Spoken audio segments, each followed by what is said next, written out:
ఇప్పుడైతే మేము హెచ్ఎర్ల నియోజకవర్గంలోని మత్స్యకార గ్రామం అయినటువంటి డి మచిలీవరం గ్రామంలో ఉన్నాం. నవంబర్ 21వ తేదీన అంతర్జాతీయ మత్స్యకారుల దినోత్సవం సందర్భంగా ఈ మత్స్యకార గ్రామంలో ఉన్నటువంటి మత్స్యకారులను అడిగి తెలుసుకుందాం. అసలు మత్స్యకార దినోత్సవం ఎందుకు జరుపుకోవాలి అని ఒకసారి అడుగుదాం. మన మత్స్యకారుడైనటువంటి మున్నా గారితో మాట్లాడదాం. చెప్పండి మున్నా గారు, అసలు మత్స్యకార దినోత్సవం ఎందుకు జరుపుకోవాలి, ఎవరెవరు జరుపుకోవాలి, ఒకసారి మీ మాటలో చెప్తారా? అంటే ముందు యాక్చువల్గా ఈ మత్స్యకారుల దినోత్సవం అనేది కేవలం ఒక మత్స్యకారులకు సంబంధించిందే కాదండి. మత్స్యకారుల దినోత్సవం అనేది ఇదొక పండగ లాంటిది, సముద్రాన్ని పరిరక్షించుకోవడానికి చేసే పండగ లాంటిది అనమాట. సముద్రం అంటే ఏమిటంటే ప్రజలందరికీ అమ్మ.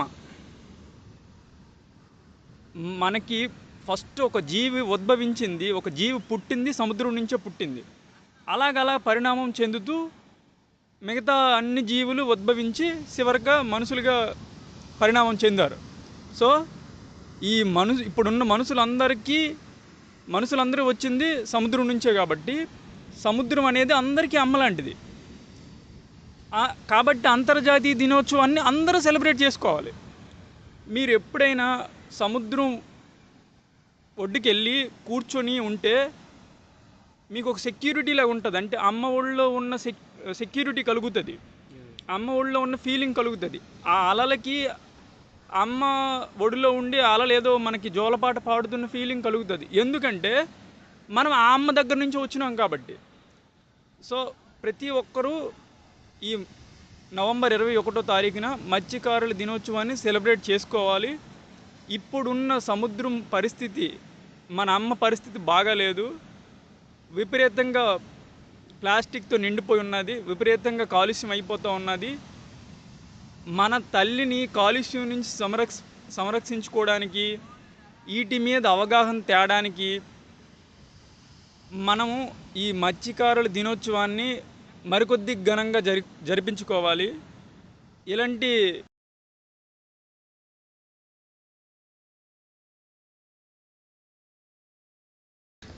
మున్నా గారు, ఇప్పుడు మత్స్యకారులు జీవన మనుగడ అనేది ఎలా ఉంటుంది, వాళ్ళ ఊర్లో ఎలా ఉంటారు, వాళ్ళ మత్స్యకారుల స్థితిగతులు ఏంటి ఒకసారి చెప్పండి.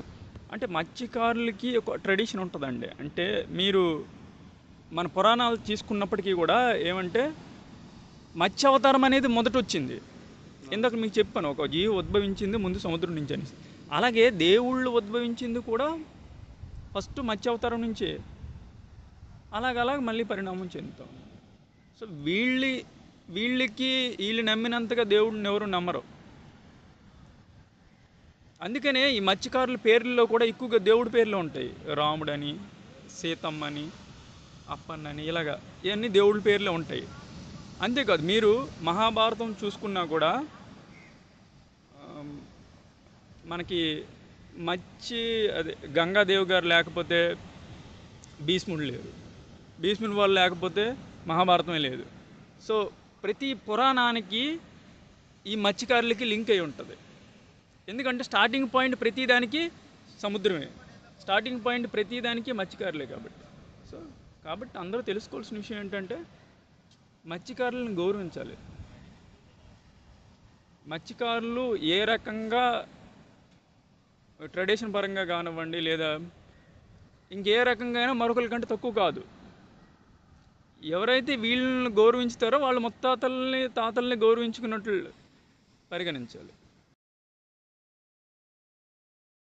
అసలు మత్స్యకారుల జీవన విధానం ఏంటి, వాళ్ళ స్థితిగతులు ఏంటి, ప్రస్తుతం మన కాలంలో గవర్నమెంట్ నుంచి ఎలాంటి సదుపాయాలు కల్పిస్తున్నారు, అసలు మత్స్యకారుల జీవన మనుగడ ఎలా ఉంది ఒకసారి చెప్పండి.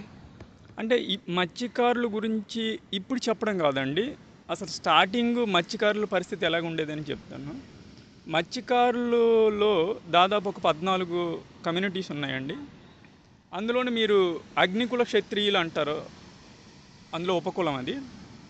అగ్నికుల ఇప్పుడు క్షత్రియులు అనేసరికి రాజులండి. సో ఒకప్పుడు మత్స్యకారులు రాజులు. అందుకే మనకు పూర్వం ఒక కథ కూడా ఉండేది.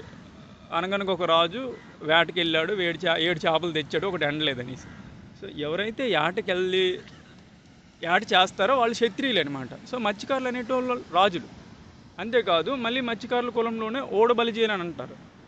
ఓడబలిజీలు అంటే పూర్వము ఈ విమానయానం అవేవి లేనప్పుడు, ఈ టెక్నాలజీ డెవలప్ అవనప్పుడు సముద్రం మీద నుంచి వేరు వేరు దేశాలకు వర్తకం నేర్పించిన వాళ్ళు ఓడబలిజీ. అలాంటి వాళ్ళ పరిస్థితి ఇప్పుడు ఎలాగుందంటే, సముద్రం తీరం వెంబడ వ్యాపారం చేయడానికి రోడ్లు లేవు.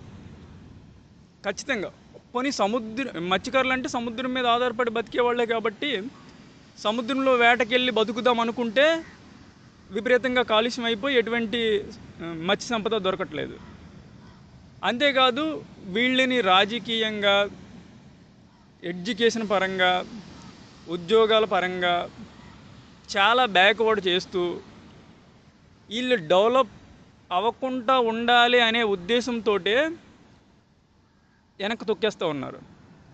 ఒక్క విషయము ప్రభుత్వాలు కానీ ప్రజలు కానీ గుర్తుపెట్టుకోవాలి, మత్స్యకారులు అంటే ప్రతి ఒక్కరికి వాళ్ళ పూర్వీకులు అనమాట. వాళ్ళ తాత ముత్తాతలు అనుకోవాలి. ముందు వచ్చింది అక్కడి నుంచి వచ్చారు మనుషులు. సముద్రం నుంచి మత్స్యకారులు వచ్చారు, మత్స్యకారుల నుంచి ట్రైబల్స్ నుంచి అలాగా డెవలప్ అవుతూ వెళ్ళారు, అలా పరిణామం చెందారు. కాబట్టి మత్స్యకారులు అనేవాళ్ళు మన పూర్వీకులు, వాళ్ళు గౌరవించాలి. వాళ్ళని సక్రమంగా కాపాడుకున్నప్పుడు మాత్రమే ఈ డెవలప్ చెందిన వాళ్ళందరికీ సరైన గౌరవం, మర్యాద ఉంటుందని నేను అనుకుంటా ఉన్నాను. సో ఈ విషయం మీద ప్రతి ఒక్కళ్ళు ఆలోచించి మత్స్యకారుల మనుగడకి, మత్స్యకారుల అభివృద్ధికి అందరూ సహకరించి ఈరోజు ఏదైతే నవంబర్ 21వ తారీఖున ఉన్నదో ప్రతి గ్రామంలోనూ ప్రతి ఒక్కరు ఈ మత్స్యకార దినోత్సవాన్ని జరుపుకోవాలని కోరుకుంటా ఉన్నాను.